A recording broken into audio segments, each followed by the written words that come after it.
ज्ञानोबा तुकारामच्या जयघोषात श्री केदारेश्वर पंचक्रोशी दिंडीचे पंढरपूरकडे उत्साहात प्रस्थान। ज्ञानोबा माऊली माऊली तुकाराम या अखंड जयघोषाने आणि टाळ मृदुंगाच्या गजरात पुण्यपावन नगरी श्री क्षेत्र कोरेगाव येथील श्री केदारेश्वर पंचक्रोशी दिंडी सोहळ्याचे शुक्रवारी विठ्ठल रुक्मिणीच्या दर्शनासाठी पंढरपूरकडे भक्तिभावपूर्ण वातावरणात शुक्रवारी सकाळी प्रस्थान झाले। यावेळी कोरेगाव शहरासह पंचक्रोशीतील विविध गावातील हजारो वारकरी, भाविक आणि ग्रामस्थ मोठ्या संख्येने उपस्थित होते। सकाळपासूनच श्री केदारेश्वर मंदिर परिसराला यात्रेचे स्वरूप आले होते। दिंडी प्रस्थानापूर्वी युवा नेते दयानंद भोसले व जिल्हा परिषद सदस्या राजेश्वरी भोसले यांच्या हस्ते श्री केदारेश्वर मंदिरात विधिवत पूजन करण्यात आले। त्यानंतर मंदिरातील पादुका व श्रींची मूर्ती रथात विराजमान करण्यात आली। मान्यवरांच्या हस्ते श्रीफळ वाढवून रथपूजन झाल्यानंतर दिंडीने विठ्ठल भेटीसाठी पंढरपूरकडे प्रस्थान केले।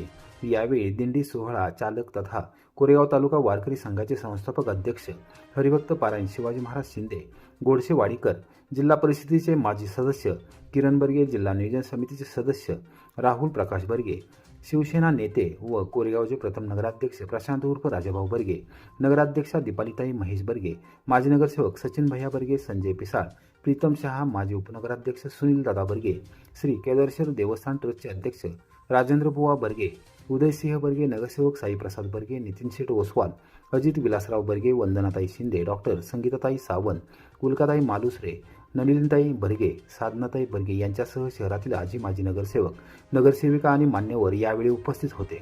श्री ज्ञानेश्वर महाराज समाधी शताब्दी सोहळ्याच्या स्मरणार्थ गेल्या सुमारे 30 वर्षांपासून श्री केदारेश्वर पंचक्रोशी दिंडी कोरेगाव ते पंढरपूर अशी पायी वारीची परंपरा अखंडपणे जपत आहे। या परंपरेचा वारसा यंदाही मोठ्या भक्तिभावाने पुढे नेण्यात आला। दिंडी शहरातून मार्गस्थ होत असताना विविध ठिकाणी वारकऱ्यांचे उत्स्फूर्त स्वागत करण्यात आले। आझाद चौक येथे स्वर्गीय सोमनाथ भुजबळ व स्वर्गीय वसीमभाई इनामदार मित्रमंडळाच्या वतीने रथावर गुलाब पुष्पांचा भव्य हार अर्पण करण्यात आला। विविध सामाजिक व स्वयंसेवी संस्थांनी वारकऱ्यांसाठी फलाहार व अल्पोपहाराची व्यवस्था केली।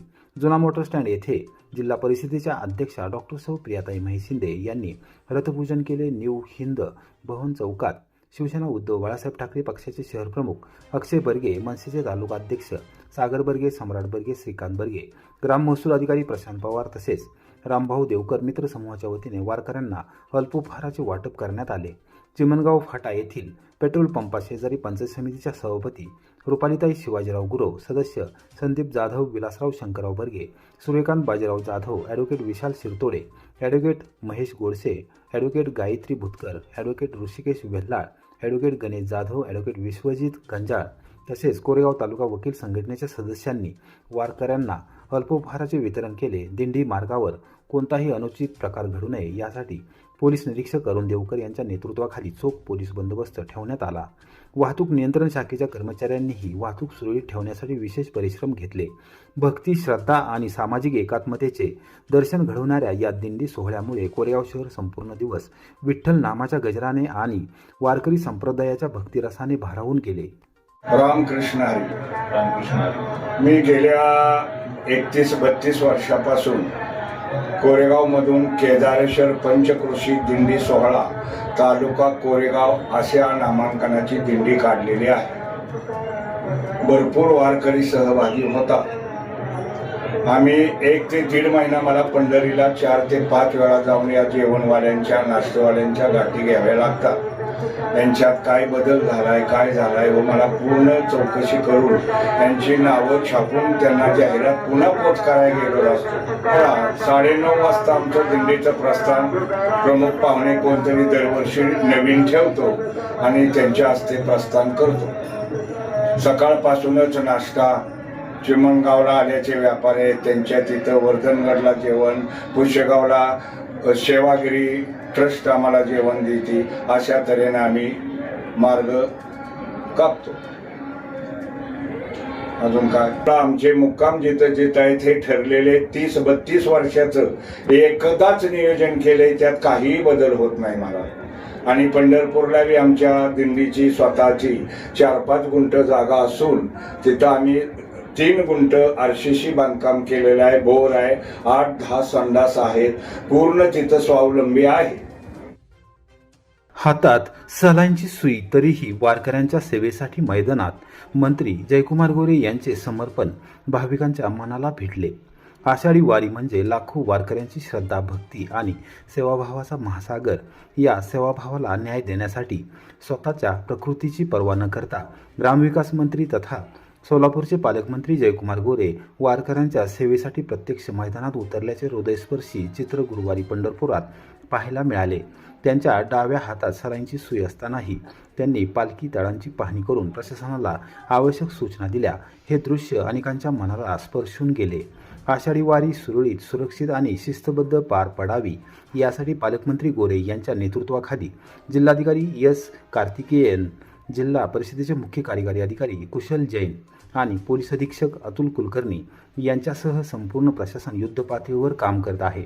वारकऱ्यांसाठी स्वच्छता, शुद्ध पिण्याचे पाणी, आरोग्य सेवा, वाहतूक सुरक्षा आणि इतर सर्व मूलभूत सुविधांची प्रत्यक्ष पाहणी करून संबंधित अधिकाऱ्यांना तातडीच्या सूचना देण्यात आल्या. वारी दरम्यान कोणत्याही भाविकाला गैरसोय होणार नाही यासाठी सर्व विभागांनी समन्वयाने आणि जबाबदारीने काम करण्याचे निर्देशही देण्यात आले. पंढरपुरात दर्शनासाठी येणारा प्रत्येक वारकरी हाच आमचा VIP आहे, अशी स्पष्ट भूमिका पालकमंत्री जयकुमार गोरे यांनी मांडली. त्यामुळे मंदिरातील दर्शन व्यवस्थेत सर्वसामान्य वारकऱ्यांना प्राधान्य देण्यात आले असून इतर कोणत्याही VIPंना थेट दर्शन दिले जाणार नसल्याचे प्रशासनाने स्पष्ट केले आहे. पंढरीत येणाऱ्या प्रत्येक वारकऱ्याचे उत्साहात स्वागत व्हावे यासाठी स्वागत कमानींसह विविध सुविधा उभारण्यात आल्या आहेत. तसेच कोणत्याही वारकऱ्याला अडचण आल्यास त्यांनी थेट जिल्हाधिकारी, मुख्य कार्यकारी अधिकारी किंवा पोलीस अधीक्षक यांच्याशी संपर्क साधावा असे आवाहन करण्यात आले आहे. हातात सलाईंची सुई असतानाही वारकऱ्यांच्या सेवेला प्राधान्य देणारे पालकमंत्री जयकुमार गोरे यांचे हे समर्पण आणि कर्तव्यनिष्ठा आषाढी वारीतील सेवाभावाचे प्रेरणादायी उदाहरण ठरत असून वारकऱ्यांमध्येही त्याबद्दल विशेष कौतुक व्यक्त होत आहे. सातारा जिल्हा मध्यवर्ती सहकारी बँकेच्या निवडणुकीची प्रक्रिया सुरू. 5 ऑगस्टपर्यंत प्रतिनिधींचे ठराव स्वीकारणार. आंतरराष्ट्रीय पातळीवर गौरव झालेल्या आणि आशिया खंडातील सर्वात मोठ्या सातारा जिल्हा मध्यवर्ती सहकारी बँकेच्या सन 2026 ते 2031 या कालावधीतील संचालक मंडळाच्या निवडणुकीची प्रक्रिया सुरू झाली असून राज्य सहकारी निवडणूक प्राधिकरणाने निवडणुकीचा कार्यक्रम जाहीर केल्यानंतर सहकार विभागाने पूर्वतयारीला वेग दिला आहे.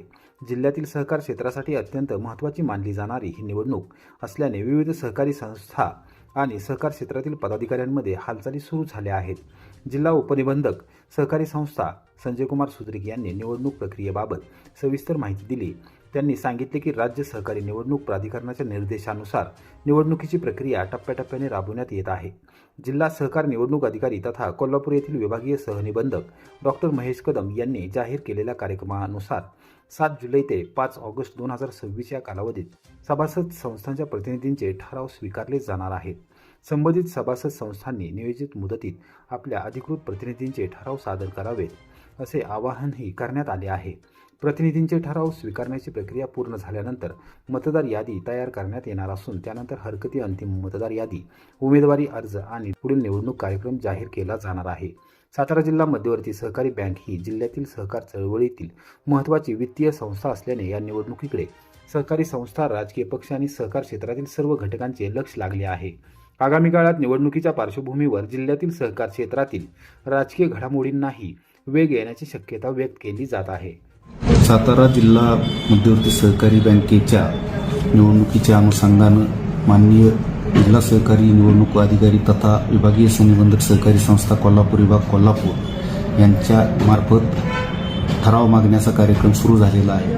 ठराव दाखल करण्यासाठी 7 जुलैपासून ते 5 ऑगस्टपर्यंत मुदत देण्यात आलेली आहे. सदर कालावधीमध्ये बँकेच्या सभासद असणाऱ्या पात्र सभासद संस्थांनी त्यांच्या मतदानासाठीच्या प्रतिनिधीचे ठराव करून संबंधित तालुका सहकारी निवडणूक अधिकारी तथा सहाय्यक निबंधक सहकारी संस्था कार्यालयामध्ये ठराव विहित नमुन्यामध्ये दाखल करायचे आहेत. सदर ठराव दाखल करण्याची मुदत संपल्यानंतर सदर प्राप्त ठरावानुसार संस्थेची प्रारूप मतदार यादी तयार होईल आणि माननीय विभागीय सहनिबंधक यांच्या मार्फत पुढील यादीचा कार्यक्रम सुरू होईल.